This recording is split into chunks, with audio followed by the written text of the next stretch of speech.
Sociedad 3.0 Multimedios presenta.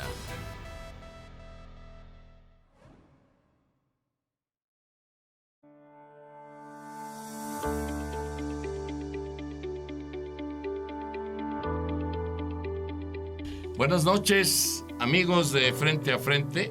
Hoy tenemos un programa especial porque tenemos un invitado especial. De verdad que nos da mucho gusto recibir aquí en el estudio de Sociedad 3.0 al doctor José Roberto Ruiz Saldaña.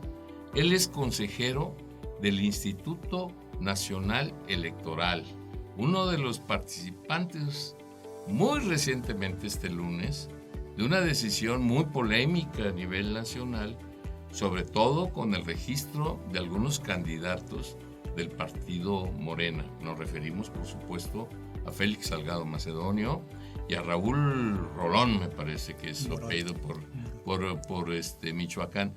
José Roberto, muchas gracias por aceptar estar aquí. Muchas gracias a ti, Carlos, por la invitación. Es un placer venir y poder dialogar con ustedes. Gracias, José Roberto. Mira que hay temas muy polémicos con el INE. Voy a enumerar tres. Esta reciente decisión del Consejo General con respecto a estas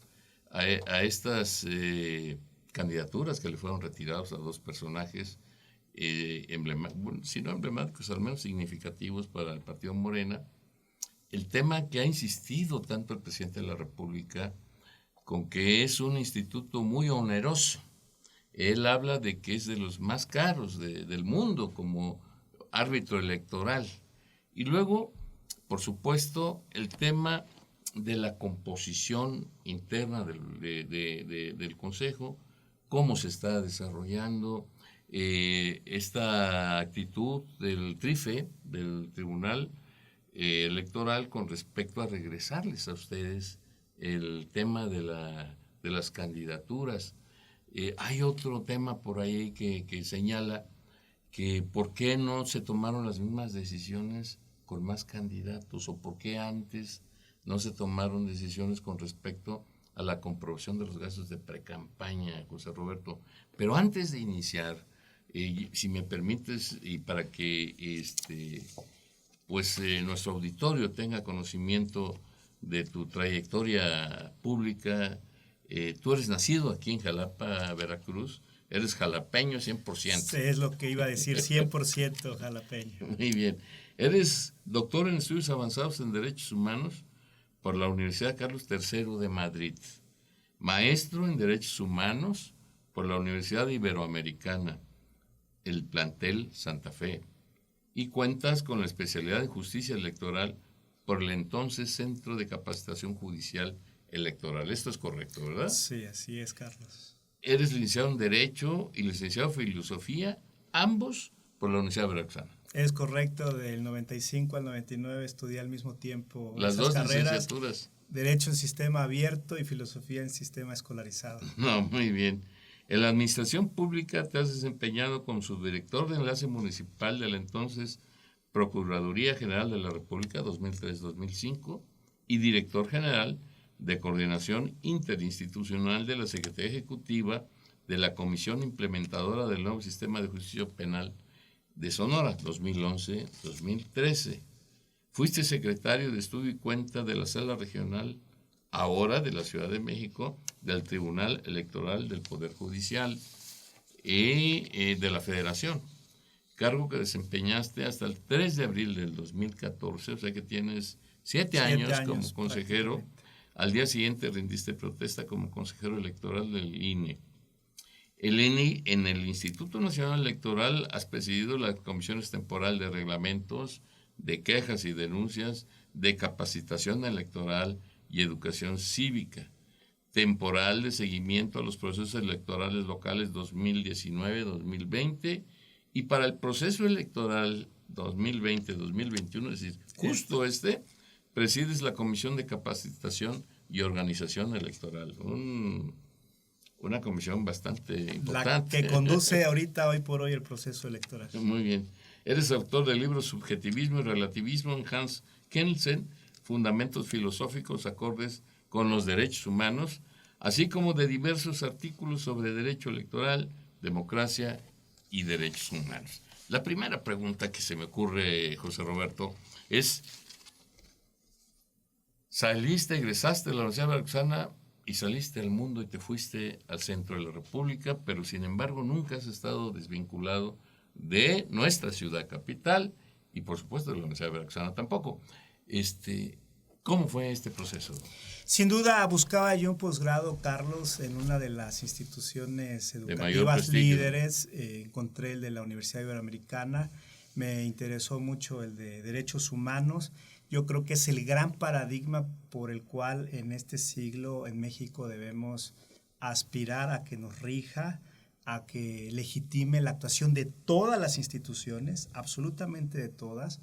El paradigma de los derechos humanos pues viene del siglo pasado, tras la Segunda Guerra Mundial. Así es. Pero en nuestro país la verdad es que estamos llegando apenas. La reforma constitucional es de 2011 y a partir de ahí ya empieza a haber una incidencia del paradigma de los derechos humanos en el quehacer de las instituciones. Y me fui, pero en efecto nunca he dejado de estar aquí. Mi familia está aquí en Jalapa. Es jalapeña y vienes cada fin de semana, me imagino. Prácticamente, incluso pues en proceso electoral, le consta a muchos amigos, amigas que no dejo de venir. Hace 3 años hicimos un trabajo intenso, por ejemplo, de promoción del voto en los tecnológicos del Estado, que es un sistema muy amplio, muy 23 interesante. instituciones con mayor matrícula que la Universidad Veracruzana. Con ese dato me dieron la bienvenida la ocasión. Desde Pánuco hasta el sur estuve. Y también pues promoción del voto y la participación del voto informado, porque no basta con ir a depositar un voto, hay que informarse todo lo que conlleva las elecciones. Claro. En distintas facultades de la universidad. Y bueno, imagínate, Carlos, que yo nunca he sido un consejero que me quede en mi oficina creyéndome una alta burocracia. Creo que sería un gran error. Hay que estar cercano a las y los compañeros del INE. Y en ese sentido, incluso en varios municipios de la zona de Córdoba en 2018, los domingos, desde muy temprano me ponía a volantear para promover el voto libre e informado con distintos compañeros y compañeras del INE y del OPLE de Veracruz. Entonces, digamos, soy un personaje inquieto, pero para bien, no inquieto para mal. Y ahora, pues, aprovechando estos espacios como el tuyo, que muy amablemente me ofreces, para reiterar y decir lo mismo, que hay que participar y que hay que involucrarse en los asuntos públicos. Gracias, José Roberto. A partir de tu llegada al INE en 2014, pues el instituto ha transitado de muy diversas maneras, con procesos que se cuestionan, con otros procesos que se aplauden. Hay mucha gente que aplaude la independencia del Instituto Nacional Electoral. Tu trayectoria en 7 años, ¿cómo la podrías evaluar, José Roberto? Bueno, creo que podría cometer un error si yo mismo me evaluara. Lo que sí podría compartir, Carlos, es que sin duda es una experiencia muy formativa para el servicio público. Yo creo que he tenido un gran privilegio de estar en una institución nacional, en un cargo de alta dirección que me ha dado mucha perspectiva de cómo procesar los asuntos administrativos y políticos, porque esa es la particularidad precisamente del Consejo General. Es un órgano técnico de dirección, se toman decisiones técnicas, pero en un contexto muy político. Tan político que ahí están sentadas representantes de los partidos que abogan por sus intereses y también pues consejeros legislativos o consejeras legislativas, porque la Constitución todavía dice que tienen presencia. Ciertamente ya no tienen voto como hace años, pero también ejercen presión para que las decisiones les favorezcan. No se espanta uno que existan esas presiones, lo importante es cómo se mantiene uno frente a las mismas.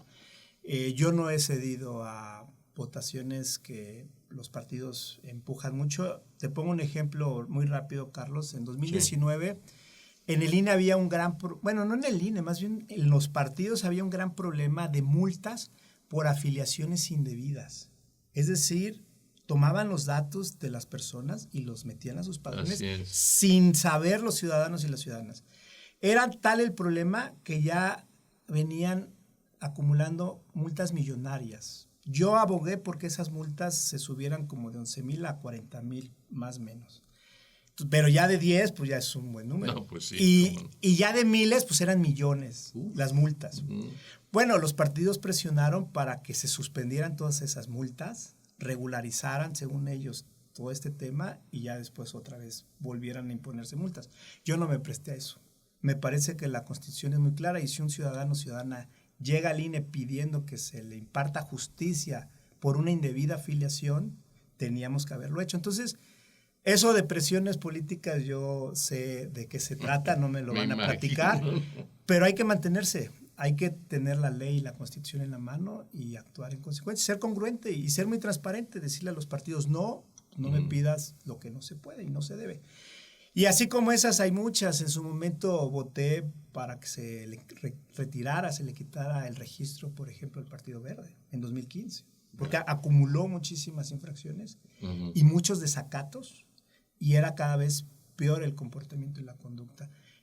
No prosperó esa votación, si no mal recuerdo fuimos 4 de 11, pero bueno, ahí está mi trayectoria. El día que quieran cuestionarme si llegase yo a aspirar a algún otro cargo, alguna otra función pública, todo afortunadamente es transparente y está documentado. Apegado a la ley, además, ¿no? Sí, de que haya acusaciones, pues nunca van a faltar. No, nunca está uno exento. Lo importante es que demuestren de que se acusa a uno, ¿no? Todo está documentado. Afortunadamente es una gran ventaja ahora tener el internet. Ahí está la trayectoria de uno, Carlos. Oye, ahorita acabas de tocar un punto, y te digo esto porque yo fui parte de un proceso electoral hace algún tiempo, algunos años, y la primera inquietud que tienen muchos ciudadanos, y que por supuesto donde me incluyo, son las candidaturas independientes.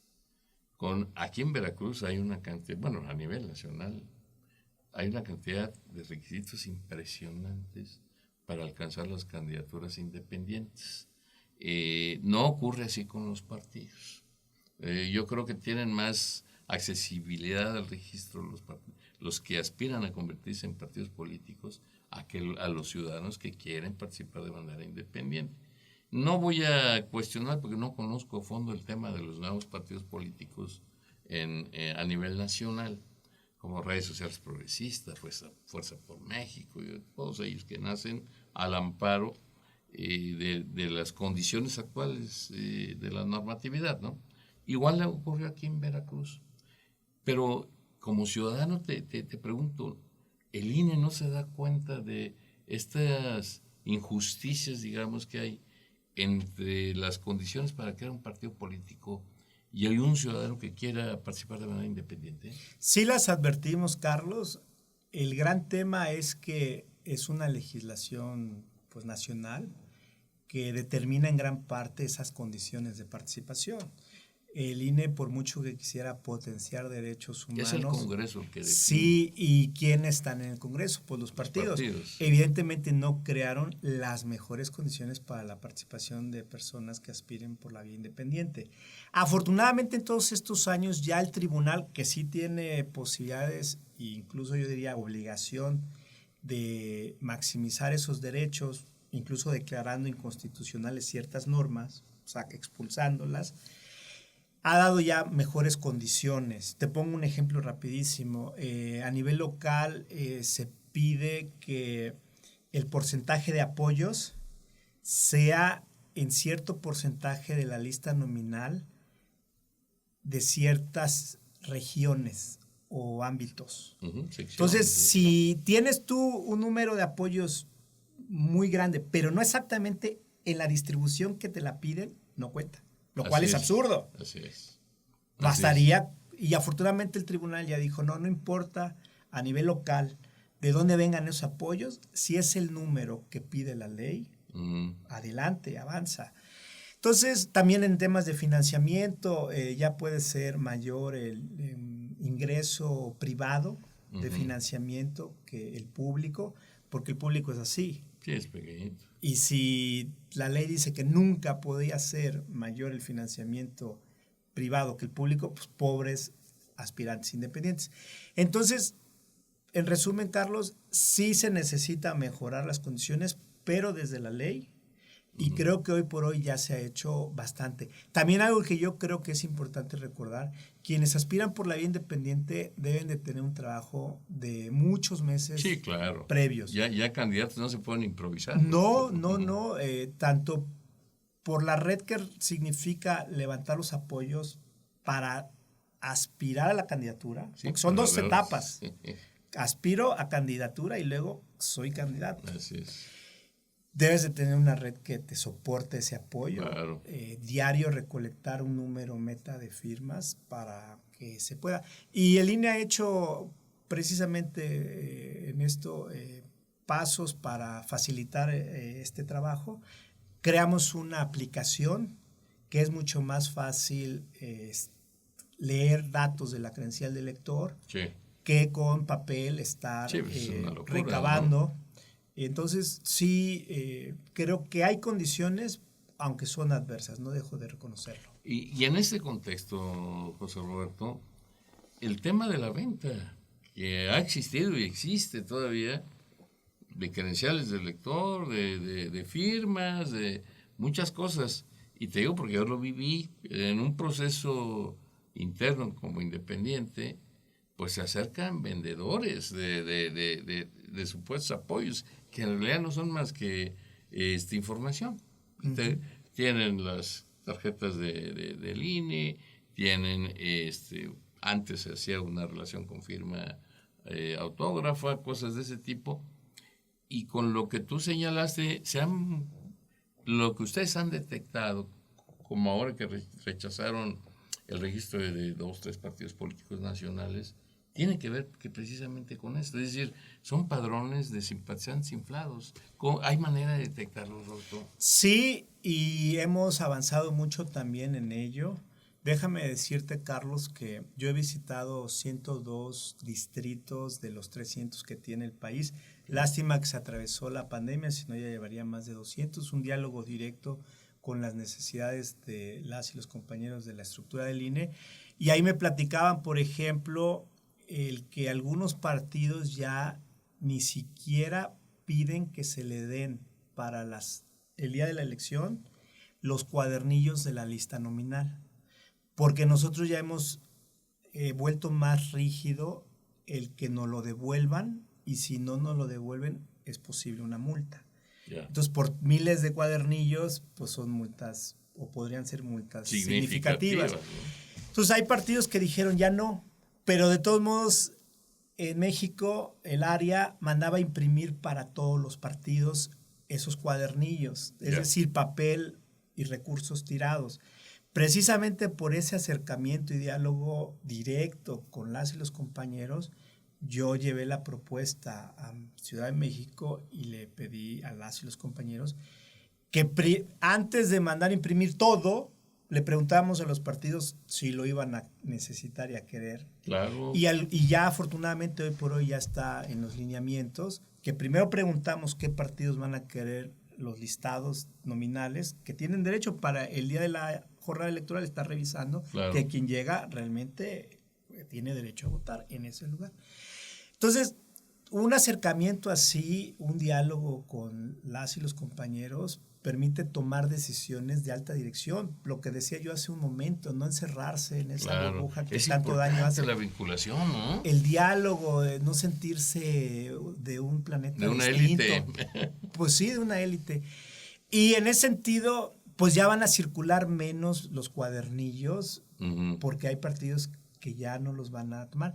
E incluso propuse, y es algo reciente, afortunadamente prosperó, que haya menos datos personales en esos cuadernillos de las y los ciudadanos, para que si aún así se perdieran, porque no voy a desconocer esa realidad, claro que era un mercado negro. Muy cotizados. Y supongo que de millones hemos dado vista a la FEDE y a la Policía Cibernética, porque ha habido casos de anuncios en internet que se venden esas bases de datos. Cada vez menos, pero pues es un grave problema en el que se meten seguro, quienes hacen eso. Entonces, hemos ido avanzando. Yo reconozco en ese sentido que no soy el único que he llevado propuestas. También en su momento el ex consejero Benito Nasif hizo propuestas de este tipo. Él fue quien impulsó que ya hubiera modalidad de la credencial, o modelos más bien, donde él optara al lado el ciudadano de no tener ahí su dirección. Ya.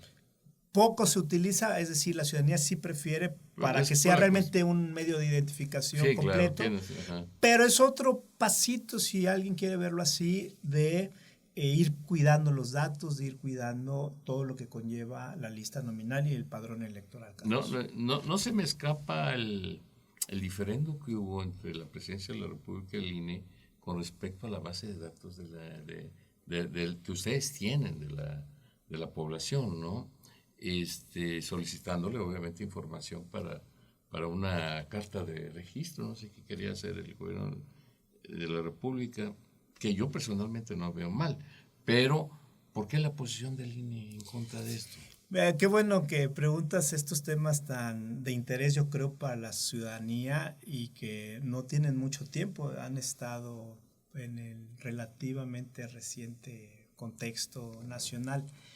Tuvimos una reunión en la Secretaría de Gobernación, seguramente fue en 2019, antes de la pandemia, y nos expusieron con argumentos jurídicos que necesitan ellos, es decir, Gobernación, terminar de construir pues una base de datos poblacional. Claro. ¿Quiénes realmente son las y los mexicanos desde que nacen? Todo estado requiere tener un control, claro. Yo cuando estudiaba los posgrados en España me di cuenta lo muy acuciosos que son por toda esa regulación precisamente de la comunidad comunitaria europea. Pero regresando al caso concreto, Carlos, mi lectura jurídica es que sí, el INE debe de compartir esos datos biométricos a autoridades que tienen obligaciones de ese mismo tipo, no a cualquier autoridad. Claro. Las que por ley tengan. De hecho, así está redactada la Ley de Protección de Datos Personales. Uh-huh. Que cualquier institución que tenga los debe de compartir a otra, y la otra tiene que usarlos solo para ese fin y cuidarlos también. La esencia de esa ley, o esa parte de la ley. Pero bueno, lamentablemente hay compañeros en el INE que ven mucho a la institución con cierta dosis de patrimonialismo. Es decir, que lo que es del INE es del INE. Y en verdad estamos en un contexto de instituciones. No somos una autoridad autónoma en el sentido de fuera del Estado. Tenemos que trabajar con las demás instituciones del Estado. Así es. Y creo que se hizo mal en que, terminando la reunión, esa ocasión con la Secretaría de Gobernación, cuando el compromiso y el acuerdo era seguir revisando jurídicamente el cómo sí o el cómo no, para llegar a una conclusión, se desató una campaña desde el INE, obviamente yo nada tengo que ver, sino quienes manejan la comunicación social, del INE defiende tus datos. Es decir, poniendo a la ciudadanía por enfrente. Yo creo que no es la forma de proceder, de conducirse. Creo que hay que tener mucha responsabilidad en estos cargos, en estas funciones, porque se tratan de decisiones importantes para la sociedad, y porque lo que siempre está de por medio no es menor precisamente para la sociedad. Yo creo que pudimos haber dado esos pasos con la ley en la mano, generando las garantías, y a nadie le conviene que se gasten cientos de millones de pesos en reproducir lo mismo que otra institución ya tiene. Claro. Ese es el argumento precisamente del consejero presidente. Nosotros tenemos un gran sistema como INE de monitoreo de los tiempos de radio y televisión, para vigilar que todo lo que se pauta de espacios de los partidos y de autoridades electorales realmente se cumpla y que se transmiten. todos esos minutos que la Constitución dispone. Sin embargo, el Estado mexicano también ha destinado recursos para esos monitoreos desde Segov y también IFT. O sea, tres instituciones hacen lo mismo. Son de las cosas que yo creo que no es ni retórica ni ideológica pensar y reivindicar una austeridad, es decir, austeridad en el sentido de realmente saber ejercer los recursos públicos. Pero bueno, no quería entretenerme tanto en este ejemplo. No, muy bien. No, ilustraste muy bien lo que pasó y que se deriva evidentemente de posiciones o de enfoques particulares o que se derivan de presiones de partidos políticos, porque más que el tema electoral, aquí a veces las decisiones del Consejo General del INE se ven, a querer o no, José Roberto, tú lo sabes mejor que yo, se ven influidos por las presiones de los partidos políticos. No podemos olvidar que el proceso de designación de los consejeros es básicamente a propuesta de partidos políticos. Sí. Y donde habría que mejorar ese tema para realmente ciudadanizar al INE, ¿no? Que no esté tan vinculado a los partidos políticos, porque en la medida en que esta ciudadanización se pueda construir, va a ser mejor árbitro para los mexicanos, ¿no? En nuestros procesos electorales. Y si me permites, más allá de lo mejorable que es el procedimiento de designación de las y los consejeros, creo que la ciudadanía debe involucrarse más en vigilar lo que hace el INE y en general todas las instituciones, porque creo que ese es todavía un signo de nuestra no consolidación de cultura política y democrática. Nos interesamos como ciudadanas o ciudadanos en las coyunturas, cuando están los temas, pero no permanentemente. Y el día que como mexicanas y mexicanos nos informemos, exijamos y participemos permanentemente en los asuntos públicos, ese día realmente vamos a estar del otro lado en términos de madurez y democrático y rendición de cuentas también. Oye, y ahorita que estamos hablando de procesos electorales, bueno, pues ahí está el tema de la reunión que tuvieron ustedes el lunes, donde por 6 votos contra 5 se ratificó la negación de las candidaturas de Félix Salgado Macedonio en Guerrero y de Raúl Rolón en Michoacán, entre otras, estas dos eran las importantes, pero antes ustedes ya habían tomado algunas decisiones con otros candidatos. ¿Por qué se niega esta? ¿Cuál es la razón jurídica, Roberto, tú que eres un brillante abogado? ¿Y cuál es la razón jurídica para negar las candidaturas y que en otros casos no han actuado igual? ¿Qué pasó ahí? Creo que es importante decir algo de inicio, Carlos. Es cierto que la LGIPE, la Ley General de Instituciones y Procedimientos Electorales, surgida en la reforma del 2014, dispuso que quien no entregue su informe de gastos de precampaña se le niega o cancela la candidatura si es que ésta ya la había obtenido. Es cierto que eso dice la ley. Nos llegó el primer caso de ese supuesto en 2016. Con la entonces participación del señor David Monreal en Zacatecas a gubernatura. Pues todos aplicamos la ley, salvo el consejero Benito Nacido en aquel entonces, que dijo, pues desproporcionado. Hagamos de cuenta que sí dice eso, pero derechos humanos, dejémoslo pasar. 10-1 dijimos no. Y eso se fue al Tribunal Electoral en ese entonces. Y el Tribunal Electoral dijo, INE, ¿no te diste cuenta que en realidad ese informe fue extemporáneo? No es que nunca lo hubiese presentado. Entonces ya no es la misma sanción, no es el mismo supuesto.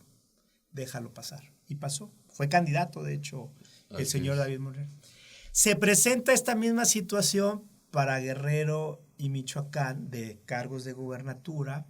Mi argumento fue, acudamos a ese precedente, Para eso son los precedentes en materia electoral. Así se ha construido la materia electoral. La jurisprudencia, sí. Sí, 3 asuntos iguales es jurisprudencia y no hay que omitirla, so pena de incluso responsabilidad. Pero son orientadores y son importantes esos precedentes, precisamente porque para eso está un tribunal. Entonces, mis colegas dijeron prácticamente 9-2, no nos importa el precedente del 16, acudimos a lo que dice la ley. Y así se fue al tribunal. El tribunal nos dice, por algunas razones, exactamente no aplica el asunto del 2016, matices, pero te ordeno, INE, que revises qué sanción es la correcta, en una gama amplia, desde una mínima hasta sí la pérdida o cancelación de la candidatura.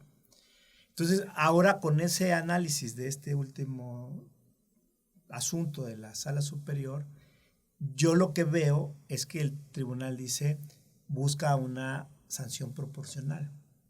Y a mi juicio, una sanción proporcional era económica, porque se trataban solo de 11,000 pesos que gastaron en la precampaña Raúl Morón en Michoacán y 19,000 pesos Félix Salgado Macedonio en Guerrero.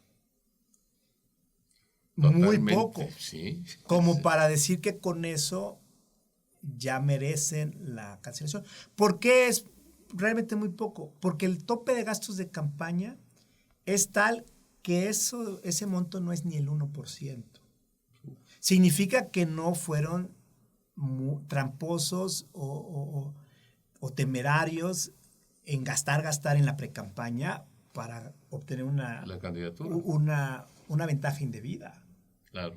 Significa que ellos estaban en la creencia de no estar haciendo precampaña porque el partido les dijo no hay proceso interno. Eso es lo que les dijo el partido. Y esos gastos son de lo que se deriva y advierte de lo que subían en sus Facebook, de lo que andaban haciendo. La promoción que andaban haciendo. Sí, pero no eventos masivos, no, nada de millones. Ese es mi argumento ahora, que es desproporcional negarle las candidaturas a gobernaturas por menos de 20,000 pesos a ambos. Ya volvió a irse al tribunal el asunto, no sé qué vaya a pasar, es impredecible ese tribunal, pero sí me parece un falso debate quienes escriben en columnas diciendo es que la ley es la ley. Incluso colegas míos, es que la ley es la ley. Ya no estamos en ese supuesto, porque ya precisamente el tribunal, con las sentencias con las cuales nos regresó los asuntos, dijo, valora la proporcionalidad dentro de esta gama de posibles sanciones, cuál amerita para el caso concreto. Si no hubiera sido esa sentencia y nos hubiera dicho, aplica la ley, pues ahí estaba finiquitado el debate. El tema. Pero no es ese. Yo de hecho lamento que me acusen de defender a estas personas diciendo es que usted no quiere aplicar la ley. Es que ya no estamos en ese supuesto. Reitero, el tribunal dijo dentro de una gama busquen la sanción proporcional. Tan es absurda la pérdida o cancelación de la candidatura con menos de 20,000 pesos que si algún día tuviéramos un supuesto de alguien que en precampaña sí se gastara 20 millones de pesos, tendríamos que hacer eso, cancelarle la candidatura, y sería equivalente la sanción a alguien que hubiese gastado menos de 20,000 pesos. Ahí está ejemplificado el absurdo de este asunto. Sí, sobre todo la desproporción. Y en este consejo, esta reunión de trabajo que estuvieron ustedes como consejeros del lunes, se tardaron 4 horas, Roberto, y además tuvieron una audiencia numerosa, ¿no? Por las redes servían. ¿Qué tal estuvo? ¿Cómo fue ese proceso? ¿Estuvo álgido? Yo no tuve oportunidad de verlo, pero ¿qué tal estuvo? Pues ciertamente la adrenalina está al máximo en todos, no se siente el cansancio. Hemos tenido sesiones de 12 horas en 2015. Hoy por hoy, incluso ese tema solo era de Morena. Recuerdo pues debates legendarios cuando participaban en Consejo General el entonces representante Horacio Duarte, muy buen debatidor. Estaba también ahí sentado el actual gobernador de Chihuahua, Javier Corral, que es otro magnífico orador, mis respetos. Ha estado aquí con nosotros, fíjate, Javier. Extraordinario. Me tocaba sentarme a dos lados de él cuando él era consejero legislativo, que era senador. Sí. También le ponía mucha pues picardía el entonces representante del PRD, Guadalupe Acosta Naranjo, y mis respetos para don Pablo Gómez, que también fue representante del PRD parlamentario ahí, muy capaz, ¿no? Muy listo en el debate. Yo he ido aprendiendo de todos ellos porque llegaron a coincidir todos al mismo tiempo en 2015 y eran en realidad sesiones muy... De mucho aprendizaje, pero de muchas horas, ¿no? De muchas horas y de, pues realmente debate. Yo creo que el Consejo General del INE es un lugar donde realmente hay debate. Bien. Porque incluso lo he escuchado decir así de legisladoras y legisladores. Uh-huh. En el Congreso a veces hay debate, pero generalmente no hay debate, no se están escuchando. Hay línea, José Roberto. No solo eso, sino que al ser tanto no se están escuchando. Yeah. Y aquí tiene que estar uno pendiente para realmente sobrevivir ante alguna alusión. Sí, claro, ¿no? No te vayas a quedar callado porque no sabes ni de lo que están hablando, ¿no? Sí, y veía yo en aquel entonces cómo entre partidos tenían sus propias estrategias para pues debatir contra otros, contra la oposición, y ahora pues es básicamente todos contra uno, es lo que he visto, pero bueno, así son los nuevos tiempos. Oye, y sin duda te ha servido 7 años de consejero, fuiste electo por 9, me parece, ¿verdad? Por 9, es correcto. Sí, 7 años donde te has curtido duro, ¿no? Porque ciertamente el tema del debate, primero hay que estar preparado.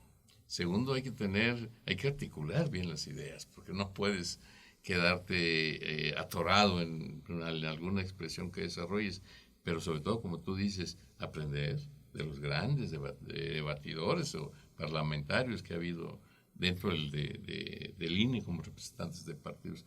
Roberto, un último tema, esa diferencia de opiniones entre el consejero presidente del INE y el presidente de la República. Lorenzo Córdoba pues ha señalado y ha defendido la autonomía de la institución, donde a veces da la impresión, y así lo han señalado muchos columnistas a nivel nacional, donde privilegia la controversia precisamente, no por tanto defender al INE, sino por contrastarse como un opositor al presidente de la República. Y eso es lo que hemos venido viendo durante los últimos 2 años, casi desde la llegada del presidente López Obrador al gobierno de la República. Andrés Manuel López Obrador ha acusado desde el 2006 al entonces IFE, ahora INE, porque pues no actuó según su opinión de la mejor manera en los procesos electorales de 2006 ni tampoco en el 2012, porque dice que se utilizaron recursos y los entonces consejeros, bueno, cuando menos soslayaron este proceso. Tú que ya estás dentro, que conoces bien el Instituto Nacional Electoral, ¿cómo es este tema de la controversia?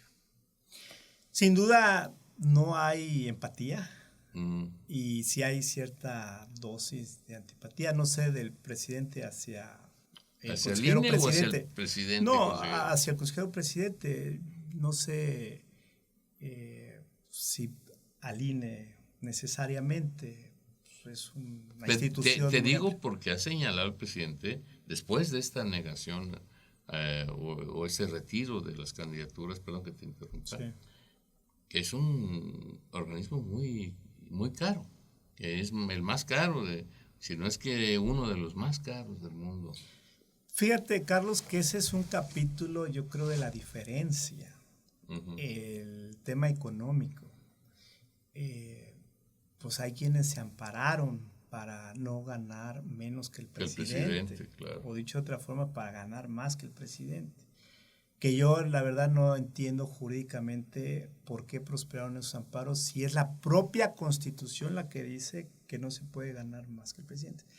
Bueno, sí sé por dónde se fue el Poder Judicial, no lo comparto, pero es una historia larga y muy técnica. Yo no me amparé, no por querer mandar señales de ningún tipo al gobierno.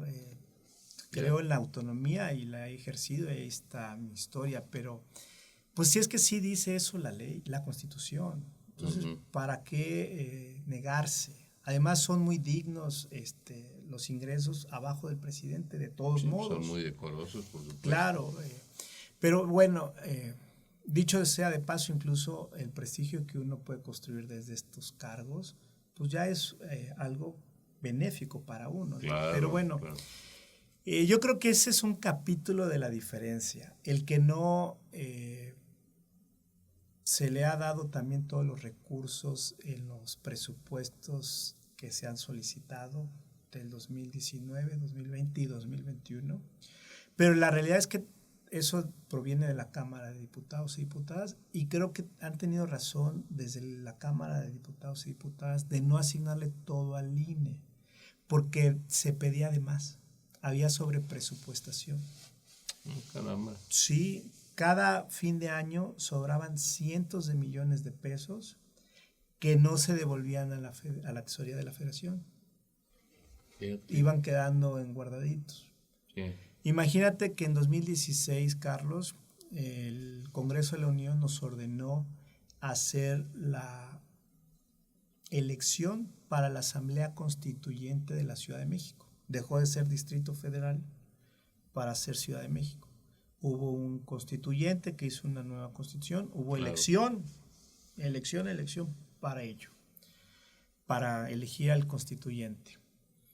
Y esa elección costó como 400 millones de pesos y el INE la hizo con recursos que hubieran sobrado. Fíjate. Porque siempre sobran. También en 2015 se hizo la elección extraordinaria de Colima de gubernatura sin que Hacienda nos diera ningún peso. Era también dinero que iba a sobrar. Entonces, esta legislatura lo único que ha hecho es corregir esa sobrepresupuestación.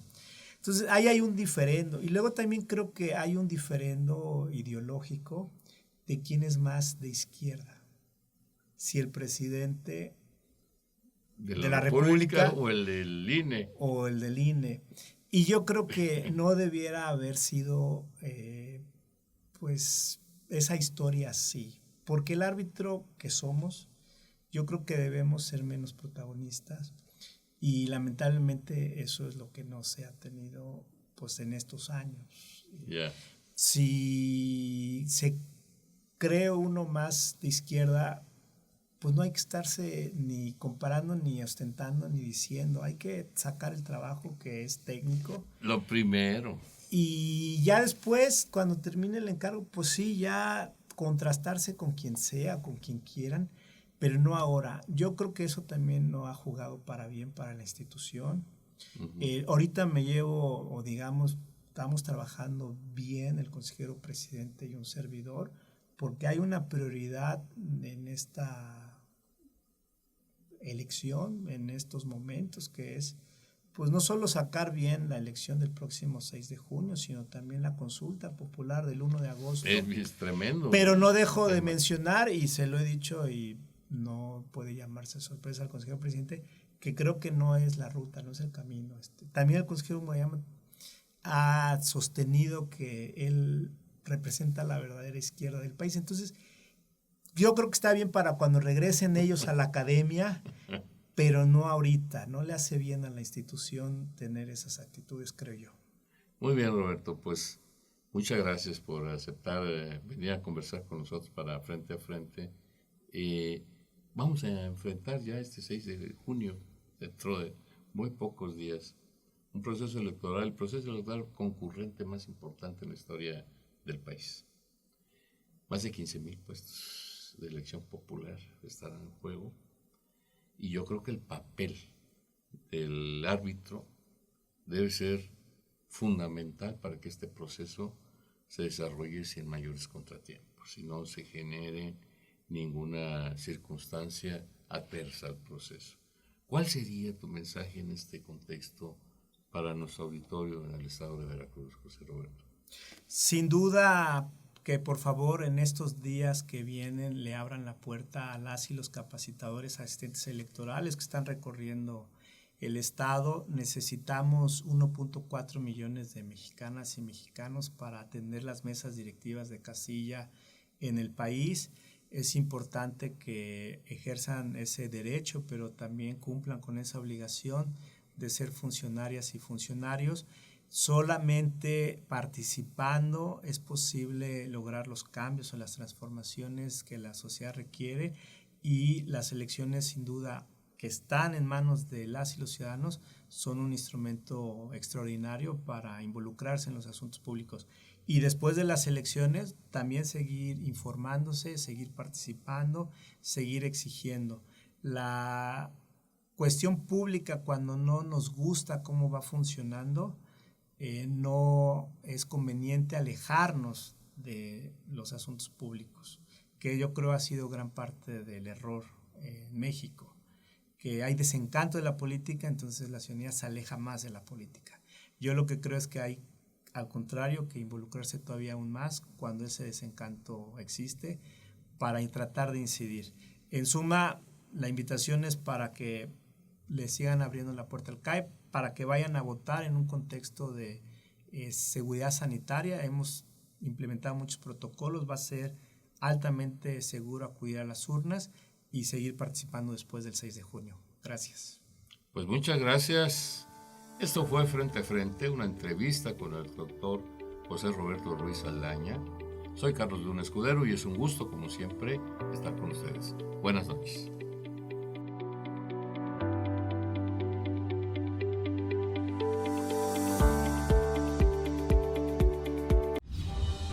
Sociedad 3.0 Multimedios presentó